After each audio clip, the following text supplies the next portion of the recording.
రమేష్ గారి గురించి చెప్పాలి. మేము కెరియర్ స్టార్టింగ్లో అంటే ఎవరు కూడా మా మూవీస్ తీస్తున్నాము అన్న సపోర్ట్ చేయరు, లొకేషన్స్ కానీ ఏదైనా కానీ.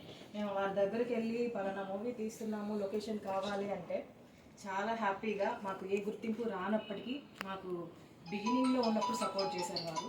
ఇప్పటికీ స్టిల్ సపోర్ట్ చేస్తున్నారు. Thank you so much sir. అలానే నేను బ్లైండ్ గర్ల్ పూర్తి చేయగలిగాను, దాన్ని బయటికి తీసుకొచ్చాను. మీరందరూ కూడా బ్లైండ్ గర్ల్ చూసే ఉంటారు. ఇప్పుడు నా ప్రొడక్షన్లో వసంత సేన అనేది సెకండ్ ప్రాజెక్ట్. ఇప్పటికి నేను 9 ఫిలిమ్స్ చేశాను. అండ్ సింధూరం నక్సలైట్ క్యారెక్టర్ చేశాను, ప్రైమ్లో ఉంది. అన్నిటికీ మా కిషోర్ శ్రీకృష్ణ గారి డైరెక్టర్. మీరంతా కూడా మూవీ ఈ వసంత సేన సక్సెస్ చేయాలని ఆశిస్తున్నాను. మీరు ఏమైనా క్వశ్చన్ అడుగుతారు? సపరేట్ తీసుకుందాం. Okay sir